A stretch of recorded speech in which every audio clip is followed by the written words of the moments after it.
I have played this. You have played this? I've been playing this for a very long time. Ah, fuck Ryan. Never mind. Now we got to do something else. Cut all that. Damn it, Ryan.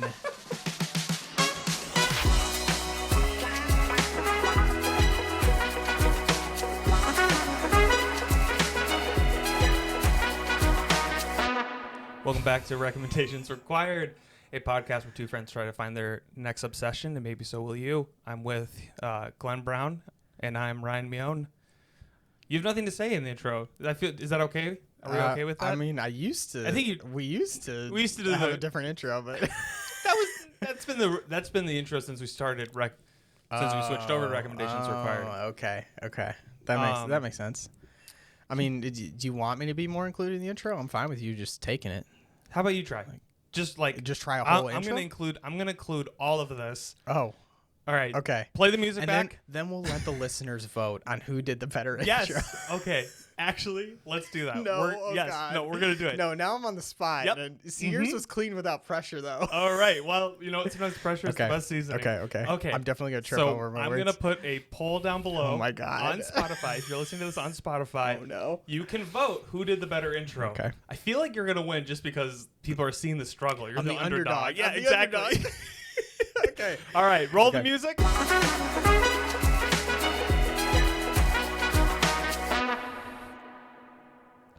Hello, welcome to Recommendations Required. I'm Glenn Brown. I'm Ryan Mione. And this is a podcast where two friends recommend things to each other, and hopefully they like it. I think it was good. That was solid. Okay, thanks. That was solid. Felt so unnatural. That was solid for your first time. No, okay. Thanks. Just start negging me. That was good for someone who's never done that before. Thanks. No, thanks. It was good. I'll take any compliment.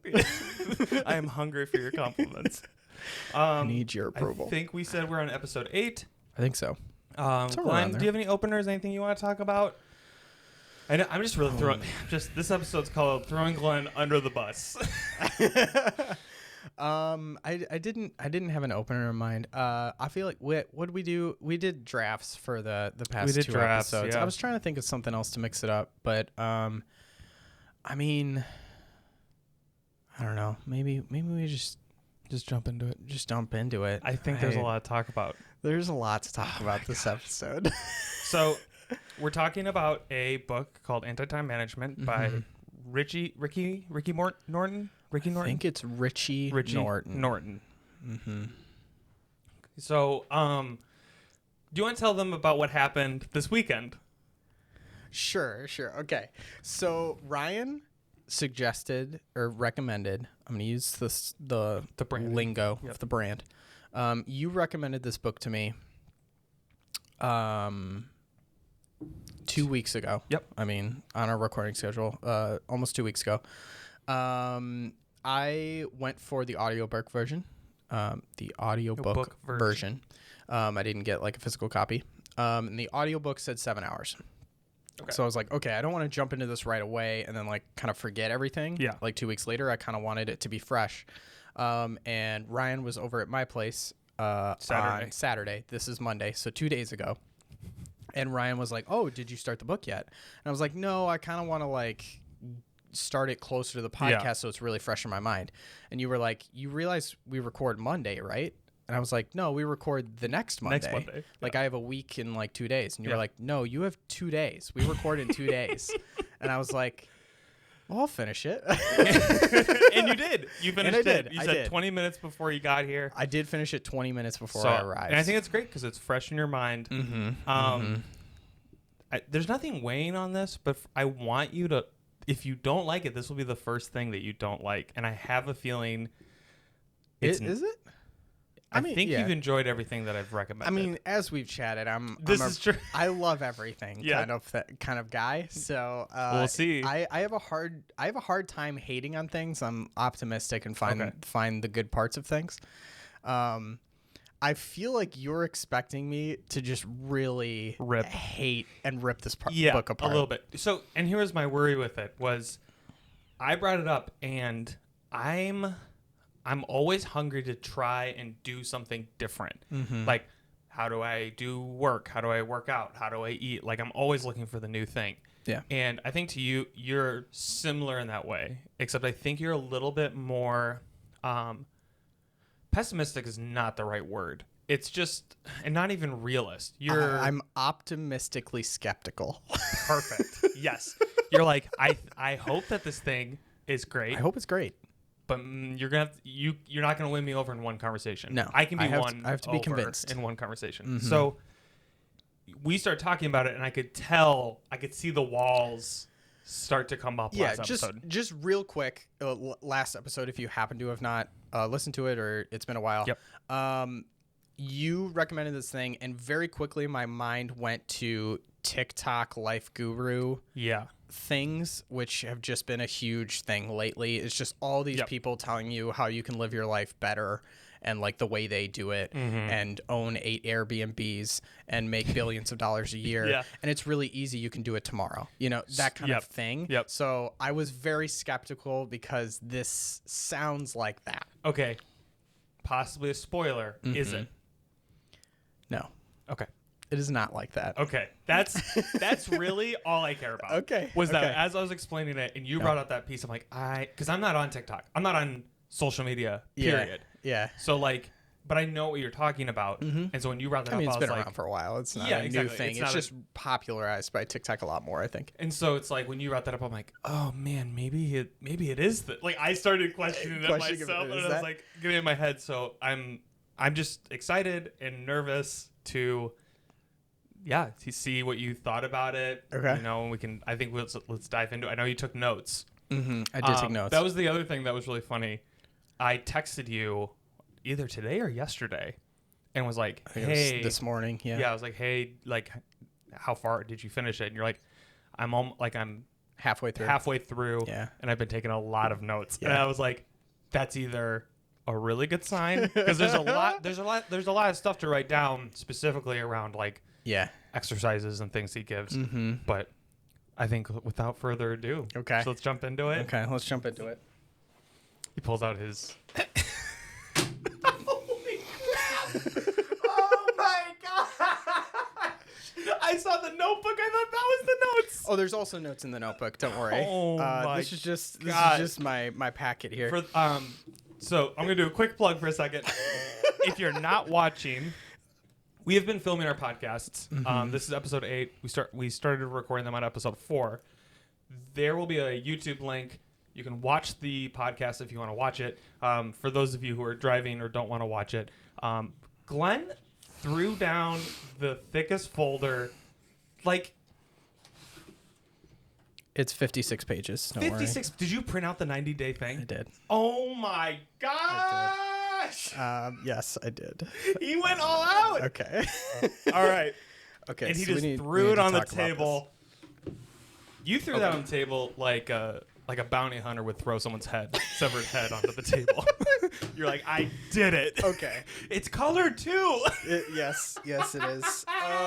Okay. All right. So I haven't done the 90-day exercise. Okay. So you did the 90-day exercise in 2 days. In 2 days. Yes, Okay. I did. Okay. I'm really having trouble finding where to start. Okay. So, I listened to the audiobook. Okay. Like I said, didn't buy a physical copy of the Yep. book. I did buy the audiobook for $20, which was a little steep. What'd you get it on? It was on Apple Books. It was just okay. easy. I just bought it. I was running out of time. Yeah. You could probably rent it from a library or something And like that. I did Audible. So it was Audible. There you go. You got your monthly subscription, that kind of thing. I want to start off with.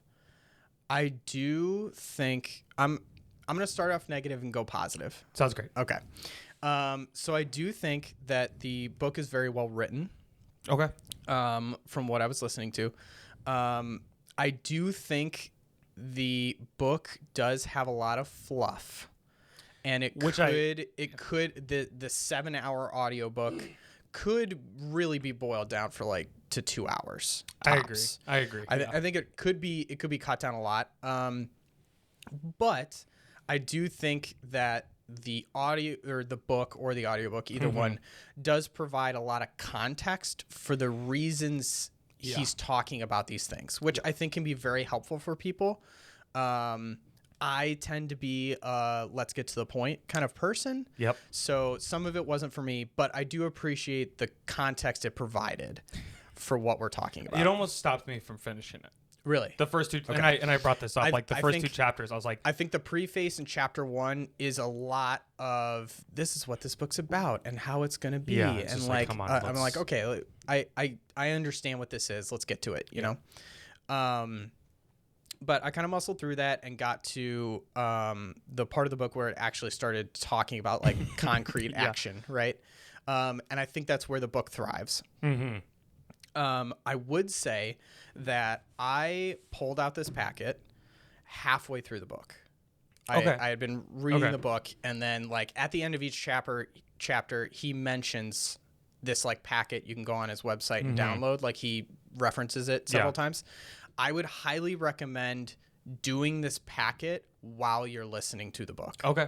I think you get a lot more out of it if you follow along in the packet what he's saying in the book, because or get the physical copy of the book. I think the audiobook, the problem with it, the problem with it is it's a very like There's a lot of diagrams. bullet list diagram. Yeah. You know, like it's not visual in the sense that you need pictures to describe what's going on. But he's like, it's like listening to someone read a list, and you almost need to like visualize the list. Yeah. Like you need to see the list in front of you for it to make sense. And the packet on his website is essentially the book, like in PDF form. And it's also free. Like you just go on there, put in your name and your email, and you get emailed like the packet and a bunch of other info. Yeah. So like, honestly, if you like don't really want to spend the $20 or whatever the physical book costs, I would definitely recommend just go online and get the packet. Like you like there's text in the packet that provides context for everything anyway, you know? So that's assuming that you've already bought into his idea, though. Yes. Like I said, if you don't need that fluff or you don't want that fluff, just go for the packet. If you want that context in his story and kind of like a deeper understanding of where he's coming from, then the book is useful. Okay. I think he gives a lot of stories for like how the activities have affected people's lives, specific people that he has like helped or consulted for, worked with or consulted with.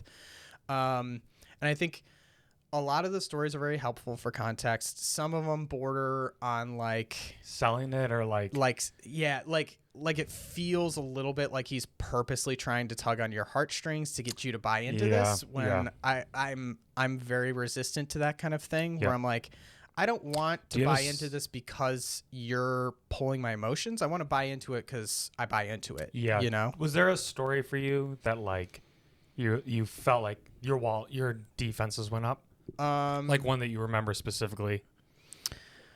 I mean, he starts off with his own story, which is pretty rough. And is a lot to dump on a person in the preface of a book. I don't think that necessarily like put up my walls, but I was like, I don't know if I like that he started with that. It was just like a lot to take in when it wasn't what I was expecting. You know, it's kind of a lot to drop on a person. But once again, it provides a lot of context, so I understand the reason for doing that. I do feel like a lot of the stories he told are really hard for a normal person to relate to, if that makes sense. I feel like he's trying to get normal people to relate to these things, but I feel like a majority of the stories are like this finance guy he has like $1 million salary a year, but he works 90 hours a week, and he doesn't have time to spend with his family, so we like really managed his time and like worked around these things so that he could spend more time with his family and like go into a different business and stuff. And I'm like, okay, that's all really easy when you make $1 million a year. Like, that dude has to have so much money to saved up that, like, I don't know, dropping your career and going into something else isn't like too wild. Yeah, I guess where I go with that though is that is the goal that people are aiming to do is I want to make $1 million and this is the way I see it. And they go, hey, he got there and it didn't matter. And it didn't matter. It still wasn't working. I agree. I loved that aspect. I almost wish there was a story of a more normal person. Yeah. Like there might have been one or two in there, but like I remember the stay-at-home mom who wanted to start a counseling practice. Yes, I do remember that. Or the dad who had his kids and he ran a gym. Yeah. So there was a couple thrown in there. I do remember reading that story though and going like, "Oh, woe is me! I make $1 million a year." It's just inherent. It's also inherent to these are the people that he's meeting because they are hiring him. Like they have the money to hire him to consult. Yeah. You know, like a normal person who's making minimum wage doesn't have the money to hire this guy to consult for him. True. So like he's not interacting with that kind of person. Yeah. Which I'd also say that if someone is content with working a minimum wage job consistently, and they're like, this is just what I'm doing. Yeah. The book might not be for that person. Sure. Yeah. I think this book is definitely not for everyone. 100%. I would really love to dive into the packet and like the application of the things he's doing. I am over the moon that you printed this and worked through it. So like I said, the packet has a lot of the context in the book with it, but it's almost a packet of worksheets. And in the book, he's talking about, okay, I want you to sit down and ask yourself these 5 questions, write down the answers, blah, blah, blah. And all of that is provided for space in the packet. So it like really walks you through everything, which I think is extremely useful. The first concrete activity in this book is the quadrants. The 4 Ps. Yep. So I printed that out and me and Holly sat down and did that together last night. Yeah. And already revolutionary. Really? Yes. Like I said, like I think the book had a lot of fluff, but like the content, oh, I'm chills. Literal chills. The things he's trying to do, I think, are very good. Yeah. I want to start off with the first major thing that's brought me in to this whole thing is a lot of the like I said, the TikTok gurus, I'm going to call them that, but they're on every platform, blah, blah, blah, is all of them are like, you can quit your job today and start an Amazon drop shipping business and it'll run perfectly passive and you don't have to do anything about it. It's all that stuff. Yeah. And he is very adamant right off the bat that you do not need to quit your job. You don't have to quit your job if you don't want to. In many cases, you should not quit your job. Yeah. Like that is not what he's asking you to do, which I appreciated right off the bat. Yeah. He's not saying like your dreams are one decision away. Yes. Yeah. His big saying is, it's the title of the book, Anti-Time Management. He's not about time management. That works against you. He's about time tipping is what he's calling it. And project stacking. So it's all about being more efficient rather than like trying to reorganize over and over again and not working. So I'd really love to talk about the 4 Ps. Please. Because I think this is brilliant. Okay. I feel like you were so worried. I was just so ready. And I'm like noticing about this, and I need to apologize for ripping into Vision so much because I'm experiencing the fear and anxiety of suggesting something that I'm like, that's how I felt. This is If you zoom into Glenn's face, there's a single tear going down his face as I tear apart Vision. This is so I've read it. I love it. Did you do the activities? I didn't do any of the activities. I highly recommend you do the activities. And I'm like, ASAP. Typical ADHD. Signed up for the thing. Yep. Have not printed anything. Print the packet. Do the activities. Okay. I think it's extremely helpful. Okay.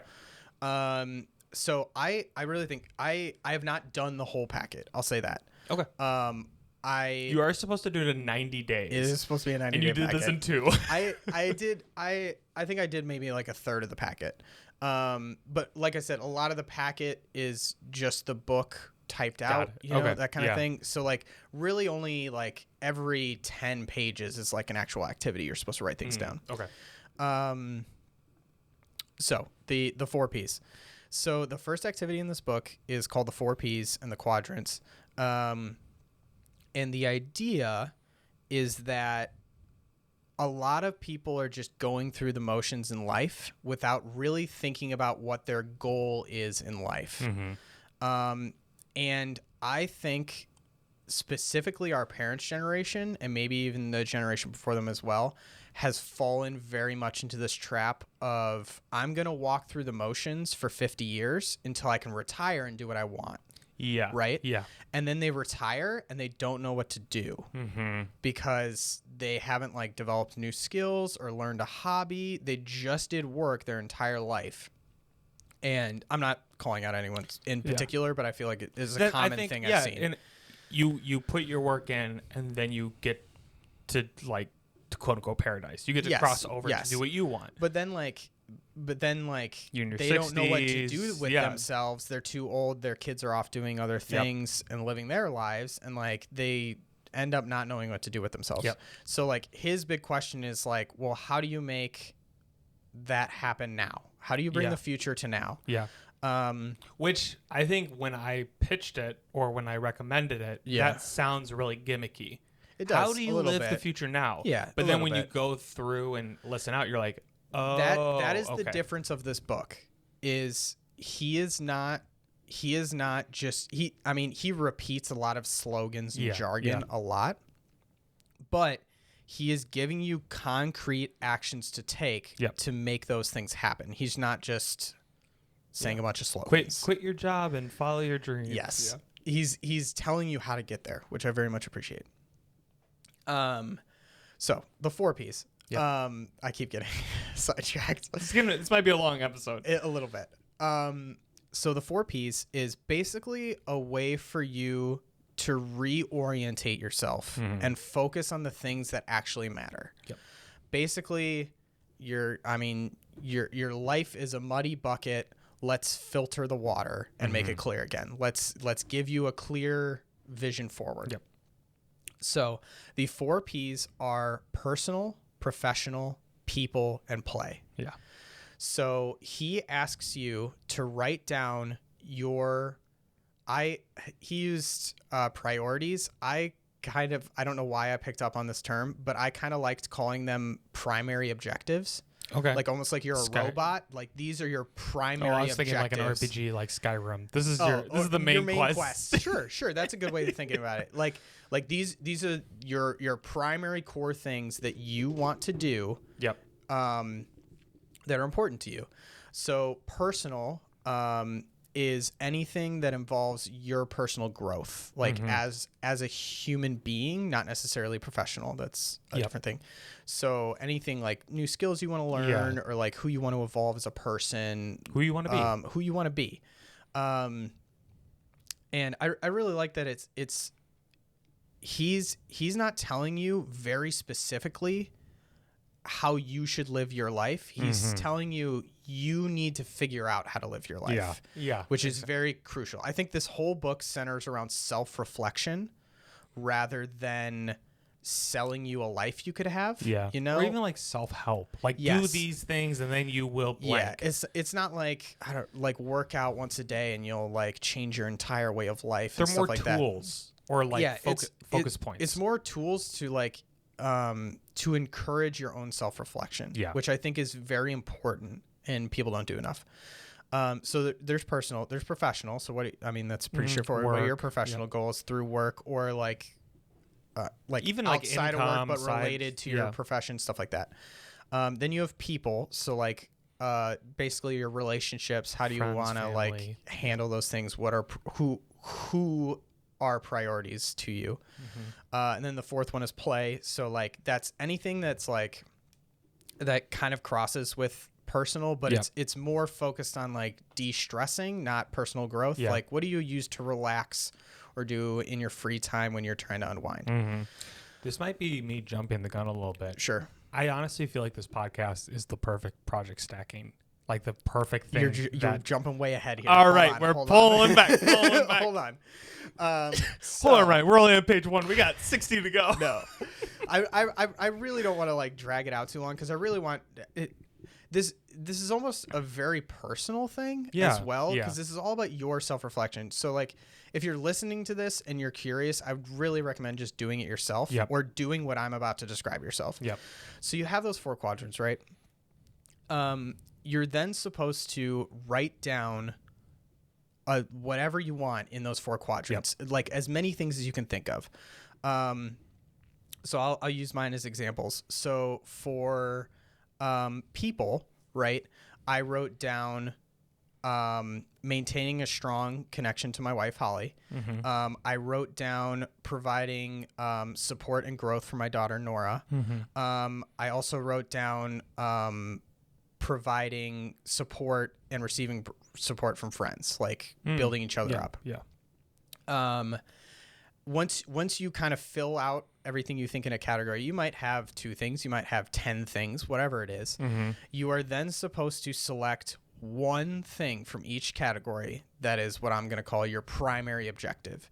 So if this is the only thing you can do, what is it going to be? Which is very tough. Yeah. It's very tough. This is opening a can of worms of a previous conversation we've had, which we don't need to go into. But so I'll use a different category just to keep going through them.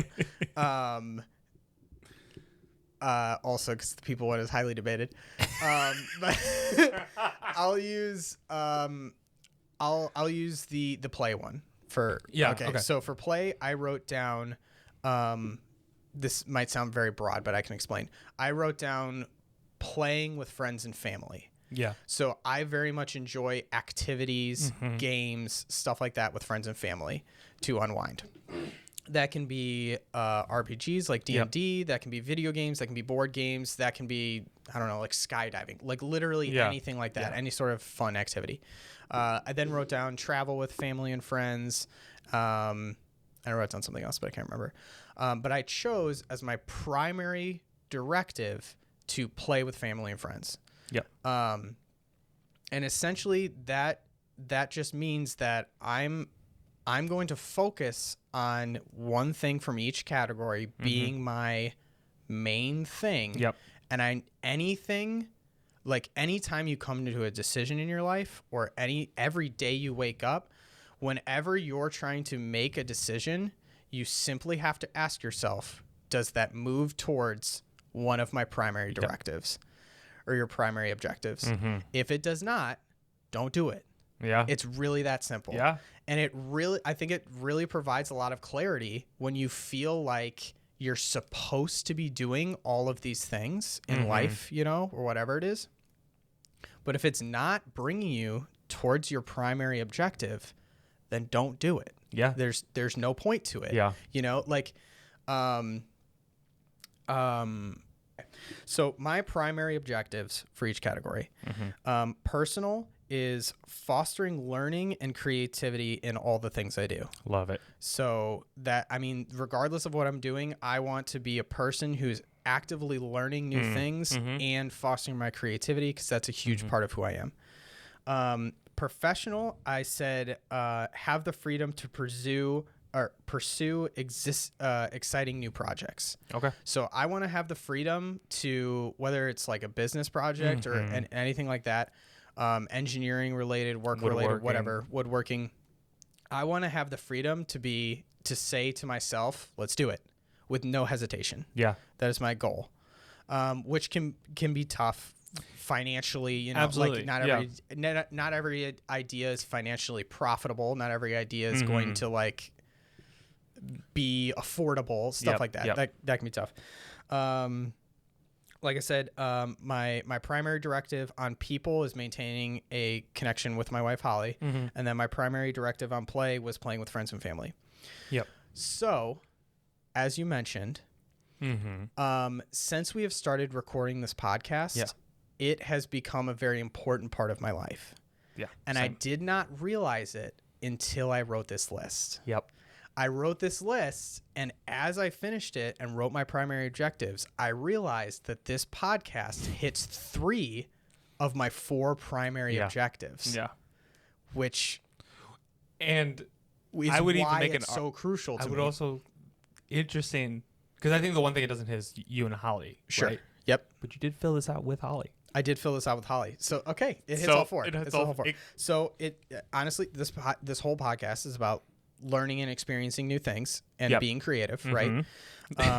It's it is an exciting new project inherently that we're exploring together. Yep. It does bring up like really fun topics that I can share with my wife and do this together. And it is inherently us doing fun activities together. It literally hits and all, as a professional thing, it could lead to income. Exactly. I mean, episode 8, trust me guys, we're not we're not making anything. We're not making money. But we're not doing it for the money, but it can lead to that. But it could lead to that. And the thing you're talking about, and I don't know, it's project stacking. It's called project stacking. Yes. And just so like to explain that a little bit, the idea is one of the core ideas, and basically the main piece of anti-time management is that you're not going and setting out and doing separate activities in order to reach all of those goals.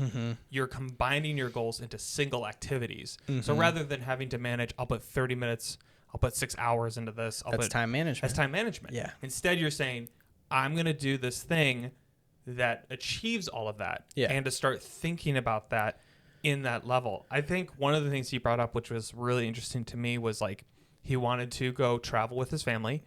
He needed to work. And then he also wanted to serve with this company. Yep. The organization, nonprofit. I don't exactly know what it was. And he was like, okay, cool. I will find a way to work with that company, do something for them, travel overseas to work with them, and then bring my family. Yeah. And I was just like, that's brilliant. Because that's just like, that's how you can think about it. And I think it was the algebra analogy he brought up, where it was just like almost even setting really aggressive timelines for things. Yes. So that's where my head went. What he said, this is what clicked with me, is what he said is there is no one more productive than a procrastinator who's up on the deadline. Yeah. So, which is so me. I'm a procrastinator. Yeah, same. So like you're never more productive than when it's due tomorrow. Yeah. And you need to do it. Yeah. And inherently with people and their dreams and the goals they have, they usually don't have a timeline. They don't have a due date because it's an aspiration. It's a thing you want to do, but like you'll get to it kind of inherently. Yep. And therefore you will never do it because there is no goal date. There's no due date on it. So the next steps, I don't want to like go through the whole book. I'd encourage people to download the packet, go through the book yourself if you want all of that information. But like the next steps moving forward are, okay, how do I make those things happen? How do I project stack? He encourages you to come up with like a project for each category. Like what is one thing you're going to start doing to encourage moving towards that goal? And then he says to put due dates on it. Put I'm going to do this project by this date, and then you will do it. No, it's the other way around. It's not I'm going to do this project by this date. It's I'm going to achieve this by this time. What kind of project do I need to do? Yes. And that's where I was like, and, oh my God. And he's like, and your biggest thing is like your fears, right? Of like, well, that's not going to work and that's not going to work. And he's like, okay, list all those down and figure out how to beat them. Yeah. Like that. It's really that simple. List down your fears and figure out how to tackle them and you're good. You're golden. Yep. Like I know even me saying that sounds like it sounds so like, okay, yeah, sure. It's that easy. But like we're not talking about like, oh, I want to make $2 billion tomorrow. Like that's my goal and I'm going to do it this way. And like, here's all my fears. I'm going to throw them out the window. Like you can start small and work your way up. Well, and the other thing with like the TikTok guru stuff is so much that's like, let me show you how to make $100,000 a month doing nothing through passive income. And he's not saying that. He's like, if you want to get to these things, you have to do the work. Yes. But like, how can we do that smarter? He is not offering you an easy route. Correct. He is offering you a way to figure out the route. Yep. It will be a hard route, but he's offering a map. Yep. Is essentially what he's doing. Yeah. Yeah. So in the end, I very much enjoyed this book and the exercise in it. I highly recommend people, even if you don't want to do the whole book, I would literally, I mean, you could do this just based off what I've already said. Yeah. But if you want it, it's like page 17 of the PDF. Like just that one page is what we just talked about, the 4 Ps. And I highly recommend doing it because, like I said, I did it with Holly last night. I did it and she did it. What did she think of it? She loved it. Like our charts are hanging up on our bedroom Oh wall. my God. And we also want to like continue to review those charts and update them as we go. Cause like your goals are going to change, obviously. It's like an actual helpful dream board. Yes. Instead of just having a picture of the car you want. It's but we both did this exercise in, I don't know, like 15 minutes. It didn't even take that long. And we both had like realizations like significant realizations of what we're doing with our lives right now. Like Holly, I hope she's okay with me using this, but we can cut it out if I'll ask her. But she had in her professional, right? She had she wants to foster like a healthy, active learning environment for children. She wants to see. She's a teacher. She's a teacher. Sorry. She's a teacher. She teaches 2nd grade. She loves creating a safe space for learning and being an active part of that. Unfortunately, in our country, teachers are not paid very well. So she has also thought a lot about like, I don't know, what if I like go into like curriculum mapping or something more lucrative that is also in her field. Yep. And she filled this out and realized her primary objective is creating a safe, happy learning environment. And doing that thing for more money would go directly against her primary objectives. So she's like, oh, I'm not going to do that.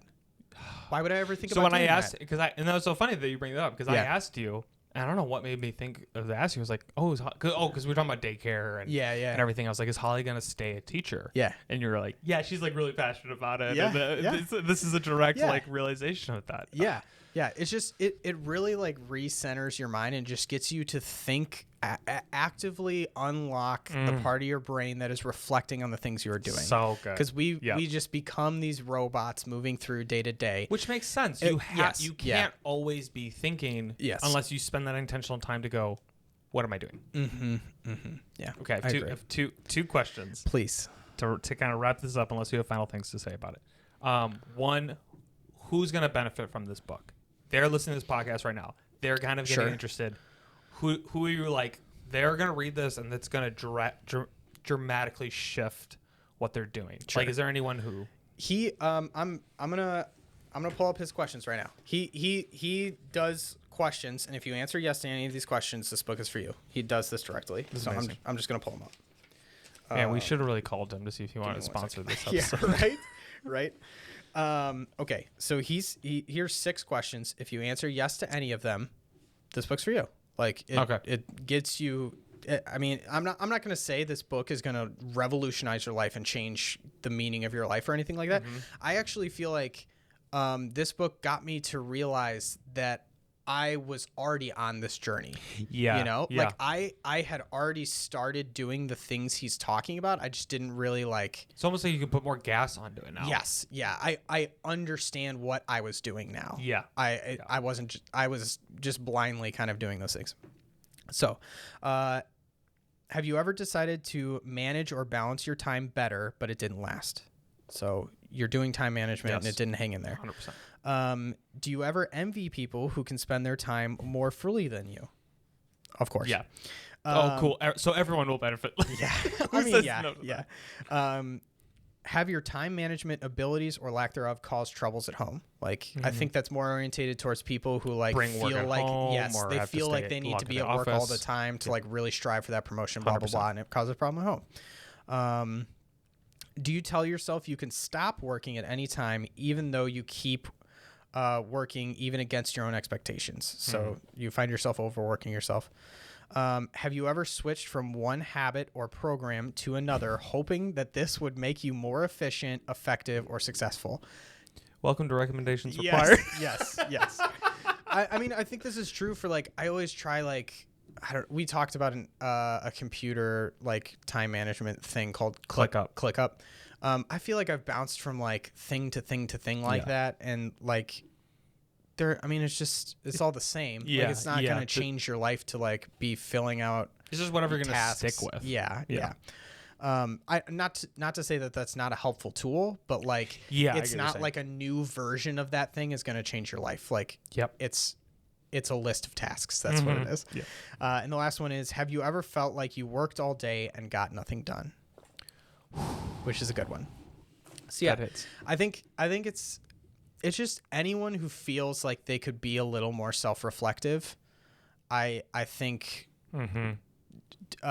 we haven't actually said the website yet. I think it's richenorton.com/time is where you. I think what I'm going to do actually is I'm going to include the link to his website as well as the 90-day sign up thing. So I'll put that in the show notes below. Okay. So if you guys want to check that out, great. Yeah. And I think honestly, even if you just did the one exercise of the 4 Ps, I think it kickstarts a lot of thought. You had a second question. My second and last question. After reading this, after or listening to it and starting this workbook, like what is the number one thing right now in front of you that you're excited to start pushing forward? Or what project is on your plate right now that you're the most excited to put that extra energy into?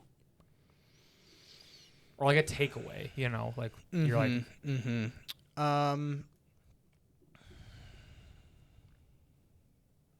it's tough because there's a lot. Yeah. I mean, like I said, I finished this. We'll say like what's like at the top of your head right now. The top of my head, the biggest project stacking kind of project that I've thought about a lot is something I've actually already been doing. Is I love creating things, whether that's wood. I do a lot of 3D printing, whatever the medium is. I do a lot of that kind of stuff. I also tend to do it involving the games or activities that I'm doing with my friends. So I mean, right now I run a 3D printing Etsy shop. Which I will also, if you're interested in doing that. I didn't mean to plug myself. No, you should though. That's like, that project really clicked in my mind of like, okay, I'm testing the products when I'm playing activities with my friends in my play category. It's fostering learning and creativity in my personal category. And it's a new project that I'm venturing into in my professional category that has potential of making me money, which is, I think, that's kind of what the metric I'm using for professional category is, something that'll make you money. Yeah. That you also enjoy. That was like the first thing that kind of popped to my mind that like, once again, it's something I was already doing, but I'm realizing why I'm liking it. Yeah. I think, and then you bring up something interesting where I think when you know that I jump from thing to thing all the time. Yeah. That's just, it's the reason we have this podcast. It's the reason it's functioning. But there are things that I've really latched onto and don't stop. And I think those are things when they are activating multiple quadrants of my life. Yeah. When one thing is, when it's just play with no community, that thing's not going to last. Yeah. If it's just community, but not maybe building a project or doing something playful or engaging in my like these single quote unquote projects. Yeah. They I just can't maintain them. They burn out a little bit faster. Yeah. Yeah. Yeah. So yeah, that's probably in the top thing on my mind. Wow. But yeah, I'm mostly positive. Like I said, absolutely. There's few things in the book that, like I said, are a little fluffy and repetitive a little bit, but overall, I think this was good. I liked it. Wow. Yeah. I was so ready for you to tear this apart. No, I think it was very good. Cool. I think the message that Riche Norton puts out and the activities he's suggesting and his motto for self-reflection are all very healthy things to do. Cool. So yeah, we'll put the show notes. We'll put the links to all that in the show notes. Yeah. And now Glenn is going to recommend me something. Yeah. And this was our first book, which honestly, out of books to recommend, I did not think this would be the first one, but after finishing it, I was like, yeah, I do have a book on my list. I didn't think you'd beat me to a book, but I'm currently working on finishing the book, so I don't want to recommend it to you until I finish it. Okay. For all I know, the ending's horrible. Yeah. Yeah. You get to the end, you're So, like, all right, well, I guess I don't have a book to recommend. So we're going to go to our little break. Yeah. And we'll see you on the other side. Sounds good. And We're back. we're back. So you have an issue, Glenn. Hello, Ryan. Yes. Hopefully that didn't seem that long. I hope we didn't rattle on too long, but yes. No, it's our podcast. We can talk about. We can do what we We want. can just end it right here. We should. We're not going to. We're not going to. Don't worry. I don't know what to recommend you. Recommend to you. Well, not because I can't think of anything. I have too many things. okay. And I can't decide what to do. I also I think I said this last week, but I feel like Dominic just knocked it out of the park with such like out there suggestion. Yep. And then you came in here with a very out there suggestion. Everything on my list is very typical us stuff. But it has been 2 episodes though, back to back. That's true. Maybe we need to return to form. So I think I'm gonna ask you. Oh man. What you want recommended to you. So Okay. I don't want to do the book yet. I have Good. a short video game, Okay. a long video game, Okay. and a TV show. How much time do you have in the near future? None. None. I mean, are you on a tight schedule? Next week's pretty shot. I have Okay. Doug's wedding. Okay. And then the week after that is pretty open, but also we'll have a lot of editing to do. Okay. So Maybe the short video game. let's do the short video game then. I think I don't that's think we've best. done a video game yet. Have we not? I think this is our first video game. Oh, maybe we're not returning to form then. Yeah, exactly. Okay, first video game.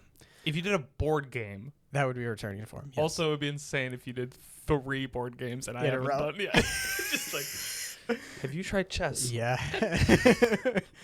Okay, we're gonna do the video game. First video game. First video game. So, interestingly enough, we have talked about this video game already. We have not. We have. Okay. You actually brought this video game to me, but did not try it, and I tried it, Okay, hold on. fell in love, and now I am bringing it back to you. Is it the train game? The train. There's some train game. Not Ticket to Ride, but there's something It's else. a board game. I know that's a board game. I said it's not Ticket to Ride, Glenn. You're in the wrong category completely. Okay, wait. I feel like I can guess. I feel like Can you we play could. this game for a second? Sure, let's Okay. play this game. Okay, what kind of game is it? Give me like one. Multiplayer co-op. Oh man. And I suggested this to you, and I haven't played it. Correct. I believe you just like saw it and you were like, "Oh, this would be cool. We should play it." Okay, I have no idea. And I put it on my Steam wish list and then bought it eventually, and here we are. I know. Okay. So this game has actually been around for quite a while, but I feel like people are just catching on to it. I think it's gaining in popularity right now. Okay. This is a online multiplayer co-op game. I believe it's definitely on Steam. I believe it's only PC. Okay. Doing some creaking over Yep. there. There we go. All right.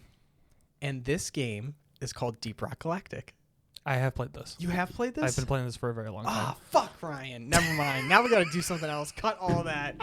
Damn it, Ryan.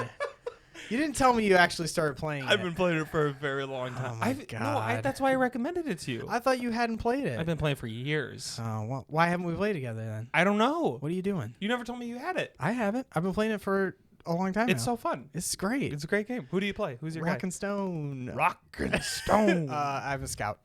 Oh, okay. Yeah. I'm a heavy gunner, as Of course. of course. Okay. Well, First video game and first suggestion of something we already did. okay. Pause the podcast. I'm gonna look up my list. Damn. I'm leaving this all in. I'm I'm leaving. Yes, I'm leaving this all in. I really I'm not thought you cutting hadn't any of actually this. played it. Okay, hold on. You were hold like on. deep rock, and I was like, dude, I've played Okay, well, hours of that game. That game's great. I would play with Justin, Didn't- Doug, and Mitch. didn't invite me to play Full with you. quad. Well, you go to bed at 6:30 p.m. Okay, well, Do you want to play Apex tonight? Low key. Yeah, I do. All right. 9:30. I'll see you online. Okay. I've been really wanting to play Apex lately. I'm keeping this all. This is all. No, this can't all be in there. I'm keeping this all in the podcast. You want to know why? Because Carter doesn't edit this. I do now. So You have all the I have power. all the power. While he's looking that up, I'm sorry. how do you guys think the podcast is going so far? So far, we have a recommendation that's already been done. Glenn is spending hours on his phone trying to come up with something. What about the long game? I mean, I guess we go with the long game. You don't want to do it, though. What do you want to... Just recommend what you want to recommend. See, these are the things. I really want to recommend the TV show. I really want to recommend the long game. How long is the TV show? 2 questions. Long. How long is the TV show, and is it anime? Yes. Yes and yes. Yes and yes. You got me pegged. Okay, two questions about the show. Yeah. Is it Cowboy Bebop? No. Okay. We're doing Cowboy Bebop. You brought it. You did it. You did it. That's perfect. Let's do Cowboy Bebop. We're switching it up, fellas, on the spot here. The last time I did an on-the-spot suggestion, it didn't go well, which was Star Wars Vision. This is the new... This is the new energy of the podcast. Okay. Yeah. Are you? What you seem like you hate this. We'll see. Okay. Okay. So We're doing Cowboy Bebop. This was not the show I was thinking of, but the show I was thinking of is very long, and I really is it One Piece? no, God. I really think you'll enjoy this show, so I really don't want you to like be rushing through it. Okay. I'd like to save it for some time where you can actually spend some time with it. Okay. Cowboy. We're doing Cowboy Bebop, guys. Is it Bebop or? Oh yeah, Cowboy. Bebop. I don't think it's Beep Bop. No, it's Bebop. B-E-B-O-P, I think. I know. Almost. For the record, we are not talking about the live action. We are talking about the original anime from, I believe it was started in early 90s. It is an old show. All I know is it is major Blade. Actually, I don't know if Blade Runner came first. Have you seen Blade Runner? The original? Yeah. Yes.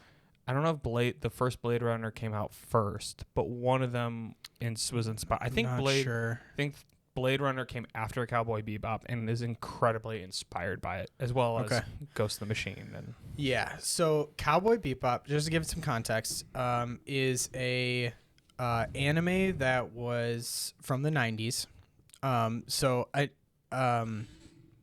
It was on Toonami, which was a very popular segment on like I think it was Nickelodeon on Cartoon Network. Cartoon Network. I think it was Cartoon Network. It was basically like the late night Cartoon Network that just played anime.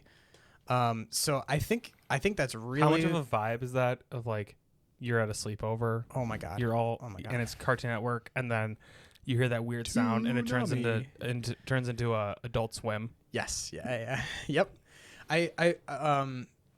I really think there's a really interesting history in anime coming over to America.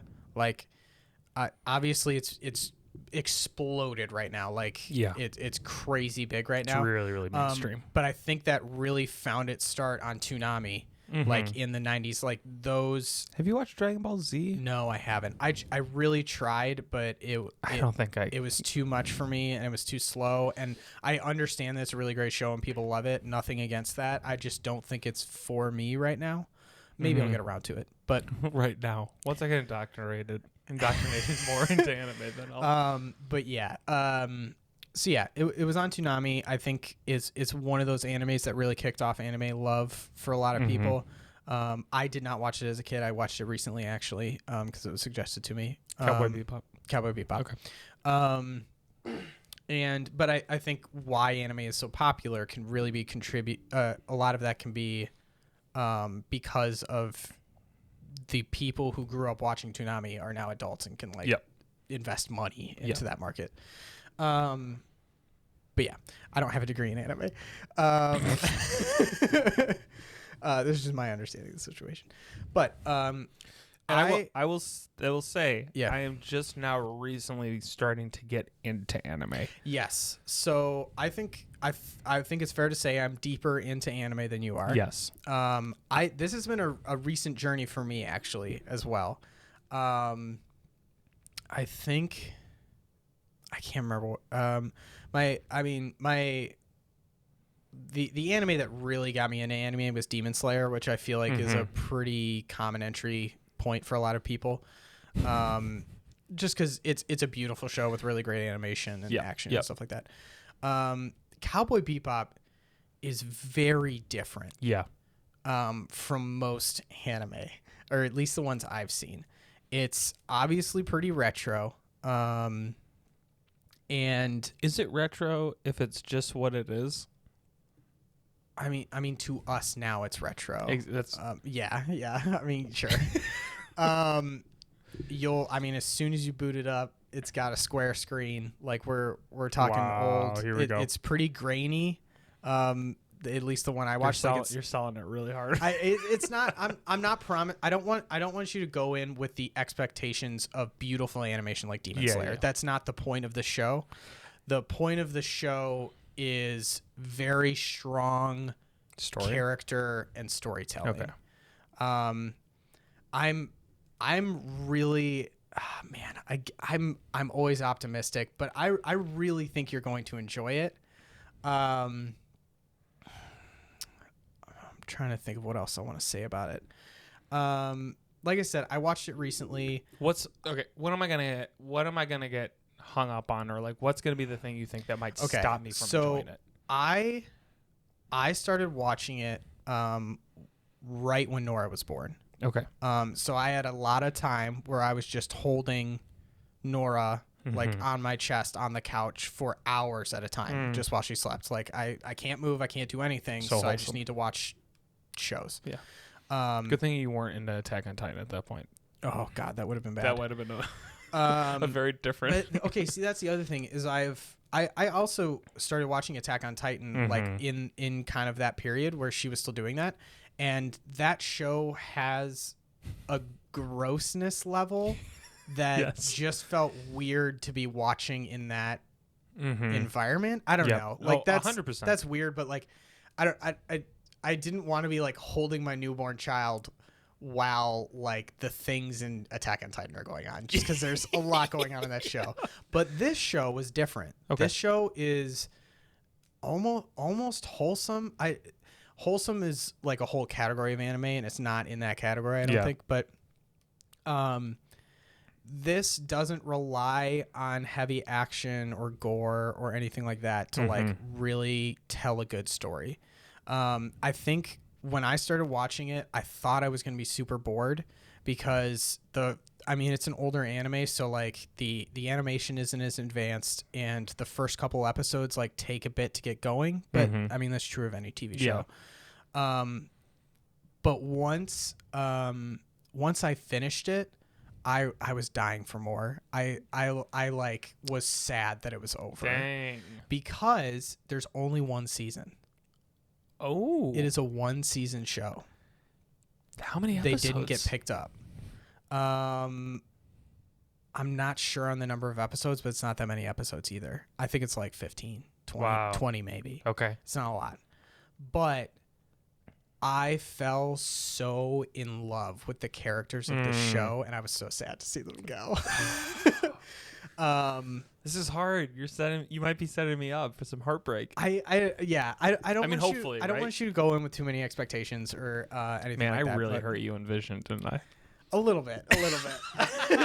I don't know what was in my thoughts that day that I really thought you would like it. Looking back, like, okay, like I get why you didn't like it. Yeah. I really don't think this is gonna be a Visions situation. But yeah, so Cowboy Bebop takes place in the future. Is very like space travel tech heavy. But in the 90s way, if that makes sense. It's great. Almost like Alien kind of. A little bit like more colorful, you know. Yeah, okay. Like it's very much. There's a name for it. It's like neon. Noir. Yes, that's perfect. Yes, that. But it is not so abundantly foreign that it's hard to connect to. Okay. Like we still have humans in a casino. It's just in space on a different planet or something like that. You know, like the situations that are happening are understandable and it's not like crazy and wild. Yeah. And like that makes the characters feel very grounded. So Cowboy Bebop is about two guys. You have Spike and Jet. Okay. Spike is kind of like your front man, like face.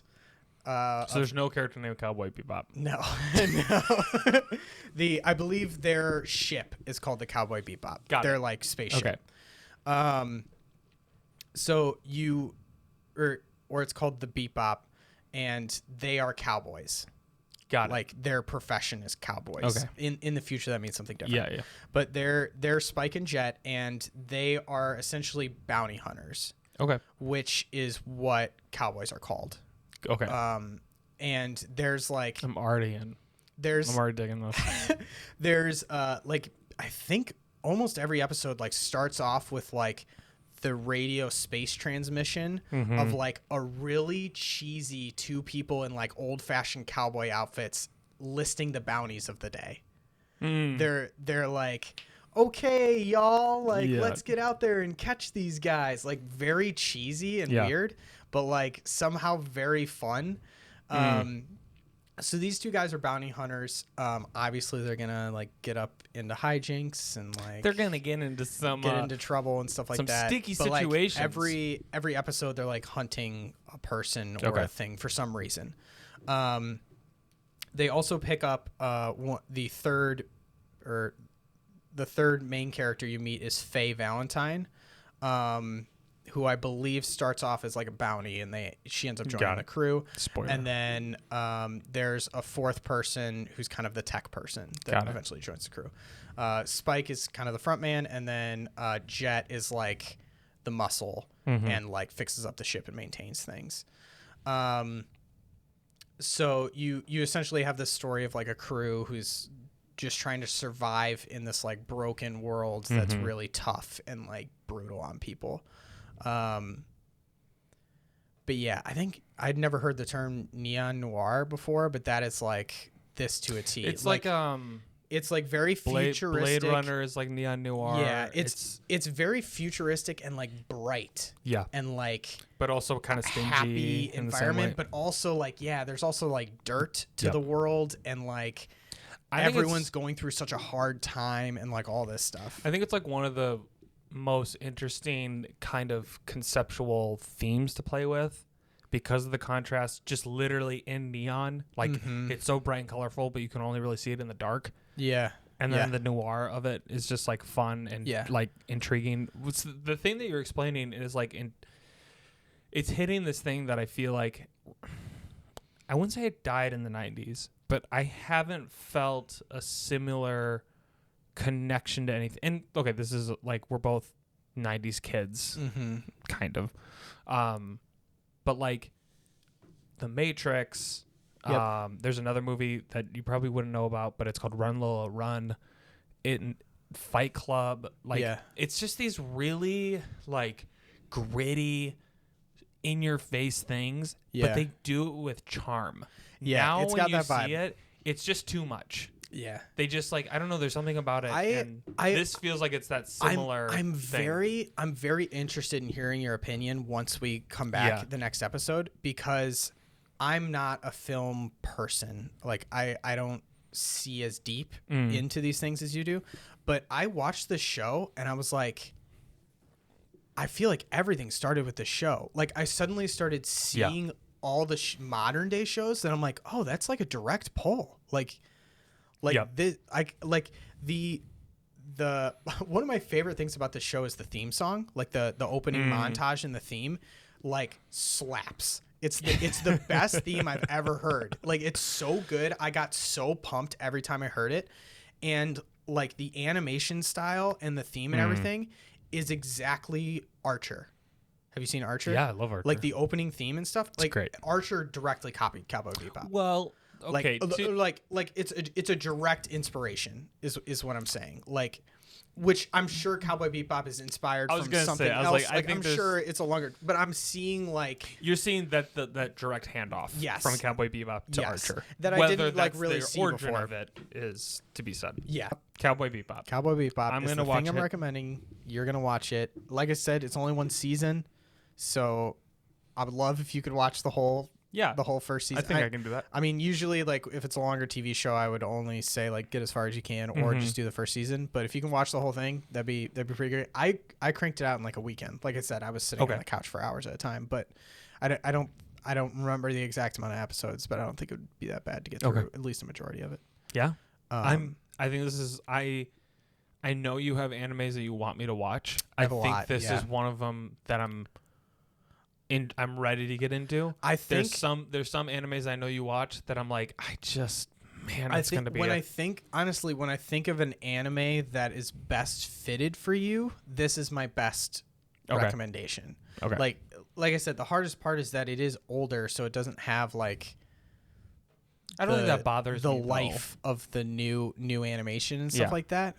But it just seems so up your alley. We'll have to see. But yeah, we'll have to see. I do kind of want to speak to a little bit of like, I feel this recommendation might be our most narrow casted recommendation so far. You know, like I feel like a lot of people listening right now might have a lot of hesitations or just not check it out at all. Okay. Which, for the record, I don't think it's a requirement for this podcast to check out every single thing we're doing. I know a lot of people. You stand alone. I think everyone should try everything. Okay. I know a lot of people have listened to episode 2 and 3 and have never played Magic and probably will never play Magic, but they enjoy like learning a little bit about it. Yeah. Getting an insight into that world a little bit. Okay. Our podcast is like those sushi restaurants with the conveyor belt. You don't have to eat everything. Every sushi that comes by. Yeah. But man, if that looks tasty, give it a shot. But I don't know. Like, I really feel like a lot of people have hang-ups on anime for very justified reasons. I think there are a lot of anime out there that's like really weird and overboard and I'm not into, you know. But like I on the topic of anime specifically, I'd really like to say that like anime is, think of anime as a category as TV shows as a category. Yeah. You know, like there are anime that are like super action, military heavy. There's rom-coms. There's also rom-coms. There's comedies. Like horror. There's a breadth of anime. So like if you're one of those people out there who's like, oh, I'll never be into anime, like they're all too weird, I don't like them.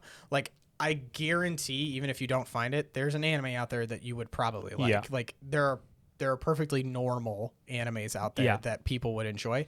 I think one thing I'm going to try to do with this specifically too is go, if you like these movies or these shows that are not anime, you will like Cowboy Bebop. That's a good way to go. Yeah, I think are you saying you'll do that next episode? Because I would love that. I can't think of anything off the top of my head. But I mean, if you liked like 90s cartoons when you were a kid, I think this would be really up your alley. Like it feels like a 90s cartoon. It doesn't feel like super anime heavy. Because it is a 90s cartoon that was like made for like American release a little bit, I think. So like if you were going to get into an anime, I feel like it was one of the more approachable ones. The hardest part is just that it's older. So yeah, I'd encourage you out there, if you're listening, give it a shot. But understand if you don't want to. I tear it apart or say that it's great. Yeah, or wait to hear his response and then give it a shot or something. Or at least, I don't know, like you also don't have to watch the whole season. Maybe just watch a couple episodes, get the vibe. Yeah, absolutely. So cool. Yeah. I think we're gonna wrap up. I think what's probably our longest episode. Longest episode, you think? Well, actually, once we cut the hours of silence. Okay. Yeah. I don't know. I hope it wasn't long in a bad way. No, I don't think so. I hope we kept it entertaining. If it was, you can comment, and we will take those way too seriously. Yes, yes, we will. They will stab into our chest. All right, this is Ryan signing off. This is Glenn Brown. Wait. Am I supposed to say something? You're supposed to say. I said this is Ryan signing off, and then you. I'm supposed to say Glenn signing off. Nope. No? What am I supposed to say? Do I say something here? What is this episode? Am I supposed to put out the email? Recommendations required at gmail.com. Write us suggestions. I don't remember. We'll see you guys next in 2 weeks. Bye.